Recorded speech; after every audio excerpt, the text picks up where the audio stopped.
अगले भाग में सेना में शामिल हुई अनामिका देश की सेवा करने चली गई। वो भी अपने पति ससुराल वालों को बिना कुछ कहे हुए। जैसे ही अनामिका को ज्वाइनिंग लेटर मिली, किसी को बिना कुछ कहे चुपचाप वो वहाँ से चली गई। बाद में रमेश की शादी सुमति नाम की लड़की से हो गई। जब अनामिका को छुट्टी मिली तो वो घर लौट के आई। सासू माँ उसे देखकर बहुत डांटी, पर उसके माता पिता को बहुत गर्व हुआ। इधर नई बहू सुमति का लुटेरा चरित्र सामने आया। वो पैसे गहने लेकर भाग गई। ये जानकर शारदा, प्रसाद और रमेश बहुत दुखी हो जाते हैं। बेटा रमेश, जो हुआ सो हो गया। कैसे भी अनामिका सेना से वापस घर लौट आई है। ससुर जी से बात करो और उसे कैसे भी घर वापस ले आओ। जाओ बेटा, अपनी माँ के बातों पे तक क्या सोच रहे हो। जाओ, अनामिका को वापस ले आओ। अनामिका तुम्हारी पत्नी है, इस घर की बहू, हमारी घर की लक्ष्मी। मैं भी वापस लाना चाहता हूँ, पर जब उसने कहा था कि वो मिलिट्री जाना चाहती है तो मैंने उसे ना कह दिया था। इंसान होने के बावजूद मैंने एक बार के लिए नहीं सोचा उसकी इच्छा के बारे में, उसके लक्ष्य के बारे में। अब मैं ऐसा चेहरा लेकर उसके सामने कैसे जाऊं? उसके सामने जाकर मैं क्या कहूँगा? देखो बेटा, अनामिका का दिल मैं बहुत अच्छे से जानती हूँ, इसीलिए तुमको कह रही हूँ अनामिका के घर पे जाके बात करो। जैसे बछड़ा गाय के पीछे पीछे चलता है, वैसे वो भी तुम्हारे साथ पीछे पीछे घर आ जाएगी। अनामिका तुमसे बहुत प्यार करती है, उसे प्यार और घर का छांव चाहिए। तुम ऐसे कैसे कह सकती हो माँ? अरे मेरे लाल, फौज से वो सीधा हमारे घर आई, इसका मतलब क्या हुआ? एक पत्नी के रूप में वो तुम्हारा प्यार चाहती है, बहू के रूप में हमारा सेवा करना चाहती है। जब अनामिका घर लौट आई थी, मैंने खुद उसकी आंखों में देखा था। जाओ बेटा जाओ, देर मत करो। अनामिका तुम्हारे लिए बनी है, वो तुम्हारे इंतजार कर रही होगी। माँ पिताजी की बातें सुनकर खुश होके वो अनामिका के घर चला जाता है उसे लाने के लिए। घर के बाहर मनीष बाबू बैठकर चाय पी रहे थे। दामाद रमेश को देखकर वो बहुत प्यार से आह्वान करते हैं और फिर बहुत प्यार से बात करते हैं। सुजाता, दामाद जी आए हैं, कुछ ले आओ। पिताजी, अनामिका को बुलाइए ना। बेटा 1 मिनट। इतना कहकर मनीष जी अंदर गए और टीवी के पास एक कवर था, उसे लेकर रमेश के पास वापस आए। रमेश को लगा था कि वो अपने साथ अनामिका को ले आएंगे, पर जब वो अपने साथ उस पैकेट को ले आए, ये देखकर रमेश दुखी हो गया। पिताजी, अगर अनामिका नहीं आने के लिए नखरा कर रही है तो मैं उसे जाके ले आता हूँ। अरे दामाद जी, बेटी तो यहाँ है नहीं। जब तुम्हारे घर वालों ने उसे तुम्हारी दूसरी शादी के लिए कहा तो वो अपनी छुट्टी कैंसिल करके वापस चली गई। जाओ बेटा, पर अचानक अगर तुम आओगे तो उसने कहा था ये पैकेट तुम्हें दे देने के लिए, इसीलिए मैं ये चिट्ठी ले आया तुम्हारे लिए। यानी अनामिका फिर से सेना में वापस चली गई? इस तरह से वो दुखी होकर कहता है और वो चिट्ठी लेकर अपने घर के लिए वो निकल जाता है। उधर घर के दरवाजे के पास शारदा और प्रसाद अपने बेटे और बहू के इंतजार में राह देख रहे थे। बेटे का चेहरा लटका हुआ था। फिर वो तीनों मिलके हॉल के तरफ आते हैं। अनामिका के बारे में पूछने पर उसने बताया कि अनामिका सेना वापस चली गई है। वो जाके बेड पे बैठ जाता है। फिर उस चिट्ठी को खोल के वो पढ़ने लगता है, जिसमें कुछ ऐसा लिखा हुआ था। अजी, ये चिट्ठी अगर आप पढ़ रहे हैं, इसका मतलब है कि आप मेरे मायके गए थे। मुझे पता नहीं प्यार से आपसे मैं कैसे बात करूं, पर मुझे बहुत अच्छे से पता है कि कैसे प्यार और सम्मान देना चाहिए। मुझे पता है इस दुनिया में अगर कोई सबसे ज्यादा कीमती चीज होगी तो वो है आपका प्यार। अगर मेरा दिल कह पाता तो हर वक्त हर पल बस आपका नाम ही लेता। मैं सेना वापस जा रही हूँ, रमेश की पत्नी होकर। मेरे इस जीवन के लिए, मुझे बहादुर बनाने के लिए वही वक्त है जो मैंने आपके साथ पल पल बिताया है। अब मैं विदा लेती हूँ। इतना कहकर रमेश वहीं पे रो पड़ा।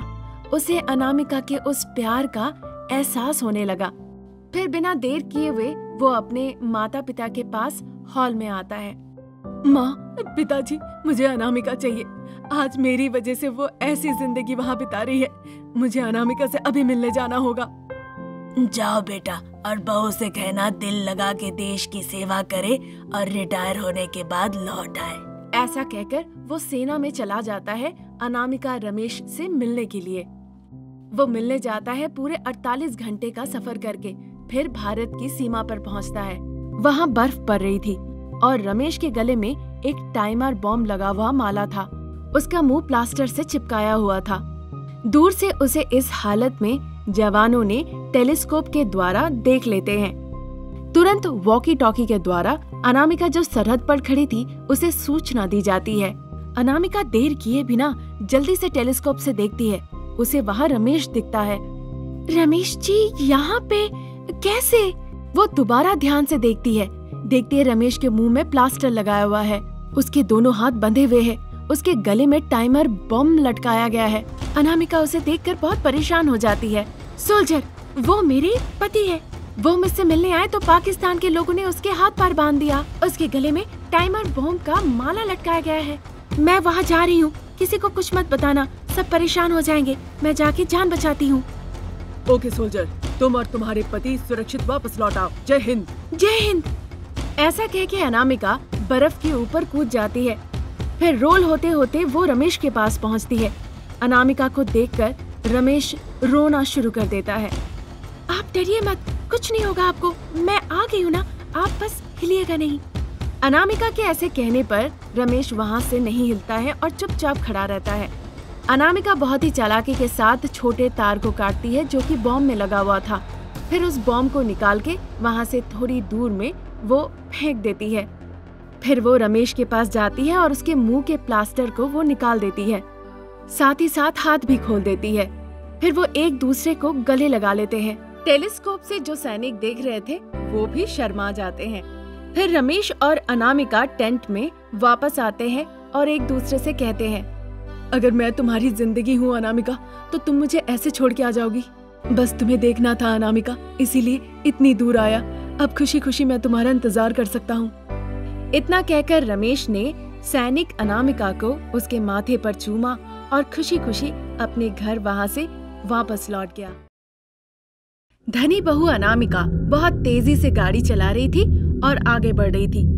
वो बहुत गुस्से में थी।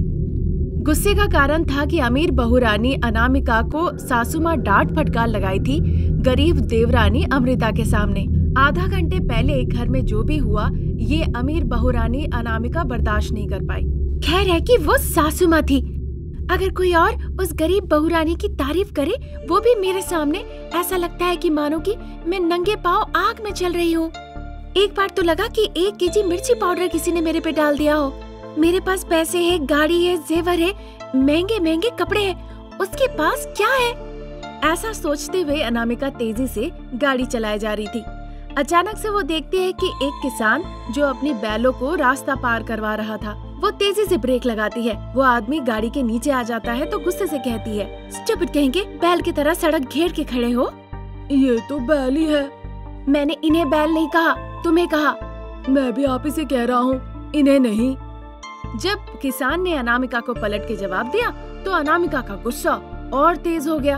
अगर उस वक्त अनामिका के हाथ में कुछ होता तो वो चकनाचूर हो जाता, पर अनामिका ने अपने गुस्से को संभाल लिया।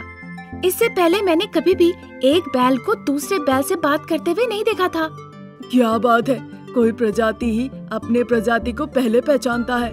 ये सुनकर अनामिका गुस्से से कहती है, ऐ देखो, मैं अमीर महिला हूँ। उन बैलों को इस बारे में क्या पता, बताइए। ऐसा कहकर वो अपने बैलों को लेकर चलते हुए सड़क पार करवाता है। बहू रानी अनामिका गुस्से से अपनी गाड़ी में जाके बैठती है। बकवास आदमी, मेरा समय बर्बाद कर दिया। ये सोचकर अपनी गाड़ी स्टार्ट करती है और वो निकल जाती है। शारदा सोफे पे बैठी हुई थी। मुझे पता है अमीर बहू रानी को कितना अहंकार है। मुझे पता है अभी वो मायके जाएगी, अपने पिताजी को बताएगी, फिर एक बड़ी लड़ाई होगी। सोच ही रही थी कि तभी उसका फोन बज उठता है। फोन उठाती है वो। फोन पे उसका बड़ा बेटा मोहन था। बताओ बेटा, कैसे हो तुम? तुम्हारी सेहत ठीक है ना? मैं ठीक हूँ माँ, मेरी तबीयत भी ठीक है। माँ, वहाँ अनामिका है क्या? मैं उसे कितनी बार फोन किया पर वो फोन ही नहीं उठा रही है। वो घर पे नहीं है बेटा, बेचारी छोटी बहू रानी को वो कह रही थी घर का सब काम करने। मैंने कहा ये संभव नहीं है, तुम भी इस घर की बड़ी बहू हो, तुम्हें भी काम करना होगा। इस बात पे वो कहने लगी कि वो अमीर बहू रानी है, वो ये सब काम नहीं करेगी, और गुस्से से गाड़ी लेके मायके चली गई। ठीक है माँ, तुम सावधान रहना, मैं घर लौट के अनामिका को समझाता हूँ। ऐसा कह के मोहन फोन रख देता है। शारदा भी इधर से फोन रख देती है। ये तो समझदार है, पर बहू रानी को बहुत अहंकार है, पता नहीं कैसे परिवार चलाएगी। ऐसा कह के शारदा चिंता कर रही थी। उधर धनी बहू रानी अनामिका को सड़क पे स्पीड ब्रेकर दिखा नहीं। अब चूंकि वो बहुत तेजी से गाड़ी चला रही थी तो गाड़ी अपना कंट्रोल खो देती है और जाके एक पेड़ से टकराती है और अनामिका बेहोश हो जाती है। उधर अमृता जो खेत के तरफ जा रही थी, उसने देखा कि एक गाड़ी आके एक पेड़ को टक्कर मारी है। ये गाड़ी देख के तो लग रही है कि अमीर बहू रानी की गाड़ी है। ये सोचकर वो भागते हुए आती है देखने के लिए। आकर देखती है कि अमीर बहू रानी अनामिका बेहोश पड़ी है और उसके सर से खून बहे जा रहा है। ये देखकर अमृता बहुत चिंतित हो जाती है। दीदी, दीदी क्या हो गया? आंखें खोलो दीदी, दीदी। ऐसा कहकर वो अनामिका को जगाने की कोशिश करती है, पर अनामिका अपनी आंखें नहीं खोलती। मुझे इन्हें अस्पताल ले जाना होगा, पर सड़क से कोई आ भी नहीं रहा है। अब मैं क्या करूं? इस तरह वो घूम घूम के देखने लगती है। थोड़ी दूर में अमृता को एक पेड़ के नीचे 2 बैल और एक गाड़ी दिखती है। वो देर न करते हुए जाके उस बैल गाड़ी को लेकर आती है जहां अनामिका बेहोश होकर गिरी थी। फिर जल्दी से उसमें लेटा के वो 5 किलोमीटर की दूरी पर एक प्राइवेट हॉस्पिटल में अनामिका को ले जाती है। डॉक्टर! उसकी आवाज सुन के जल्दी से एक डॉक्टर और एक नर्स आके स्ट्रेचर में लेटा के अनामिका को रूम में ले जाते हैं और वहाँ अनामिका की ट्रीटमेंट शुरू कर दी जाती है। अमृता हॉस्पिटल के रिसेप्शन काउंटर से जाके अपनी सासू माँ को फोन लगाती है। सासू माँ को पूरी बात बताती है। फिर परेशान शारदा भागते हुए 1 घंटे बाद अस्पताल पहुँचती है। क्या आप अनामिका के घर वाले हैं? हाँ डॉक्टर साहब, बताइए अभी क्या लेके आना है? उसे बहुत चोट लगी है, बहुत खून बह गया है। खून चढ़ाना होगा। किसी का खून मैच करता है क्या उसके साथ? मेरा खून उनके खून से मैच करता है डॉक्टर साहब। जितना खून चाहिए ले लीजिए और दीदी का जान बचा लीजिए। जान का कोई खतरा नहीं है, पहले मुझे खून चाहिए, आप आइए। डॉक्टर साहब के कहे मुताबिक अनामिका उनके पीछे पीछे जाती है। उसे बेड पे सुलाया जाता है। वो रक्तदान करती है। आधे घंटे के बाद अमृता जो रक्तदान करने गई थी, वो सासू माँ शारदा के पास लौट आती है। माँ शारदा बेटा मोहन को फोन करके पूरी बात बताती है। बड़ा बेटा मोहन ऑफिस से निकल जाता है। छोटा बेटा रमेश को जब ये बात पता चलती है तो वो भी खेत से निकल जाता है। एक दिन निकल जाता है। अमीर बहू रानी अनामिका अपनी आंखें खोलकर देखती है। उसके सामने अमृता खड़े होकर मुस्कुरा रही थी। ये देखकर अनामिका को बड़ा गुस्सा आता है। इस भिखारी वाले चेहरे को ही देखना था। छी छी, ऐसे लोगों का जीने का कोई अधिकार नहीं होना चाहिए। तुम अगर अमृता के बारे में एक शब्द कही तो मैं बर्दाश्त नहीं करूँगा। पर मैं यहाँ क्यों हूँ? अमीर बहू रानी अहंकार का चश्मा पहनी थी। उसे स्पीड ब्रेकर दिखा नहीं और वो जाके एक पेड़ से टक्कर मारी और वहीं पे बेहोश होके गिर गई। फिर तुम्हें ठेले में लटा के अस्पताल ले आई। यही अमृता। यहाँ से थोड़ी दूर में ही एक अमीरों का अस्पताल था। आपको पता है ना, आपको वहाँ ले जाना चाहिए था। तभी वहाँ पे डॉक्टर साहब आते हैं। अगर एक पल भी देर होता तो आज आप बात करने लायक नहीं होती। अपने जान को खतरे में डालकर अमृता ने आपको खून दिया और आपकी जान बचाई। डॉक्टर साहब की ये बात सुन के अनामिका रोने लगती है। फिर वो अपने आंसू पोंछकर अमृता के पास जाती है। दोनों बहुओं को एक होते देख सभी लोग बहुत खुश हुए।